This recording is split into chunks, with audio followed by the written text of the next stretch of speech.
പുതിയൊരു വീഡിയോയിലേക്ക് സ്വാഗതം. ഇന്ന് ഞാൻ നിങ്ങൾക്കായി പരിചയപ്പെടുത്താൻ പോകുന്നത് ഒരു വ്യത്യസ്തമായ ഒരു ഫ്രിഡ്ജിനെ പറ്റിയിട്ടുള്ള ഒരു ഡെമോയാണ്. കണ്ടില്ലേ, അടുത്തിരിക്കുന്ന ഫ്രിഡ്ജിനെ അപേക്ഷിച്ച് ഒരു വുഡൻ ഫിനിഷിൽ വരുന്ന ഒരു പുതിയൊരു മോഡൽ ഫ്രിഡ്ജിനെ പറ്റിയാണ് ഇന്നത്തെ വീഡിയോയിലൂടെ ഞാൻ പരിചയപ്പെടുത്താൻ പോകുന്നത്. നിങ്ങൾ ആദ്യമായാണ് ഈ വീഡിയോ കാണുന്നതെങ്കിൽ ദയവായി ഞങ്ങളുടെ ചാനലൊന്ന് സബ്സ്ക്രൈബ് ചെയ്യുക. ഗോദ്രേജിൻ്റെ തന്നെ പുതിയൊരു വുഡൻ ഫിനിഷിൽ വരുന്ന ഒരു ലേറ്റസ്റ്റ് മോഡൽ ഫ്രിഡ്ജാണ് നിങ്ങൾ കാണുന്നത്. കണ്ടില്ലേ, ഒരു അലങ്കരിച്ചൊക്കെ വെച്ചിരിക്കുന്ന ആ ഡിസ്പ്ലേയിൽ തന്നെ നിങ്ങൾക്ക് ഒരു വുഡിൻ ഫിനിഷിന് വേണ്ടിയിട്ടാണ് അതൊക്കെ അലങ്കരിച്ച് വെച്ചിരിക്കുന്നത്. ഞാൻ അതിൽ ജസ്റ്റ് ഒന്ന് ടച്ച് ചെയ്തപ്പോൾ തന്നെ നമുക്ക് ഏകദേശം നമ്മുടെ അലമാരയിലൊക്കെ തൊടുന്ന ഒരു ഫീലാണ് എനിക്കതിൽ നിന്ന് കിട്ടിയത്.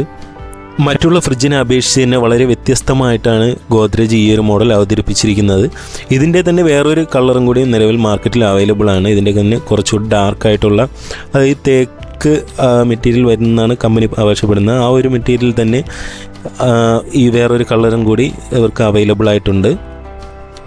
244 ലിറ്ററാണ് ഇപ്പം കാണുന്ന മോഡലിൻ്റെ കപ്പാസിറ്റി വരുന്നത്. താഴെ ഫ്രിഡ്ജും മോൾ ഫ്രീസറുമാണ് വരുന്നത്. ഓക്കെ, അതിൻ്റെ ടോപ്പിൽ തന്നെ മെൻഷൻ ചെയ്തിട്ടുണ്ട് ടച്ച് വുഡ്, അതായത് നമുക്ക് ഒരു വുഡൻ ഫിനിഷിംഗ് ആണ് ആ ഒരു കമ്പനി അതുകൊണ്ട് ഉദ്ദേശിക്കുന്നത്.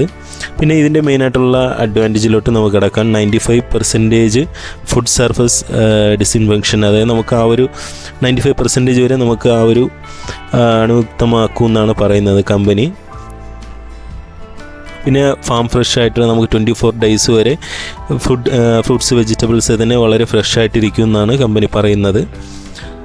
പിന്നെ കണ്ടില്ലേ, അതിൽ തന്നെ കൂൾ ബാലൻസ് ടെക്നോളജി വരുന്നുണ്ട്. പിന്നെ 24 hours cool retention jumbo vegetable tray, അതായത് നമുക്ക് വലിയൊരു 18 ലിറ്ററോളം വലിപ്പമുള്ള ഒരു വലിയൊരു ലാർജ് വെജിറ്റബിൾ ട്രേ ആണ് അതിൽ വരുന്നത്. പിന്നെ കമ്പനി 1 വർഷം ഫുൾ വാറൻറ്റിയും 10 വർഷം കംപ്രസർ വാറൻറ്റിയാണ് വരുന്നത്. ഈ ഒരു കാണുന്നത് നമുക്ക് 244 ലിറ്റർ കപ്പാസിറ്റിയിൽ 2 സ്റ്റാറിലാണ് അവൈലബിൾ ആയിട്ടുള്ളത്. പിന്നെ ഇതിൻ്റെ തന്നെ വേറൊരു 272 ലിറ്ററിലും അവൈലബിൾ ആയിട്ടുണ്ട്. സൈഡൊക്കെ കണ്ടില്ലേ, അത്യാവശ്യം നല്ലൊരു മോഡൽ കൂടിയാണ്. നിങ്ങൾക്ക് ഒരു ഇൻറ്റീരിയൽ വർക്കൊക്കെ ഈ ഒരു വുഡിൽ തന്നെ ചെയ്തിട്ടുണ്ടെങ്കിൽ അതിൽ തന്നെ നിങ്ങൾക്ക് വയ്ക്കുകയാണെങ്കിൽ വളരെയധികം നല്ലൊരു ഡിസൈനായിരിക്കും. അപ്പം വീഡിയോ ഇഷ്ടപ്പെട്ടെങ്കിൽ ലൈക്ക് ചെയ്യുക, നിങ്ങളുടെ അഭിപ്രായങ്ങൾ കമൻറ്റായി രേഖപ്പെടുത്തുക. ഫ്രിഡ്ജിനെ പറ്റിയുള്ള അഭിപ്രായങ്ങൾ കമൻറ്റ് ബോക്സിൽ അറിയിക്കുക. താങ്ക്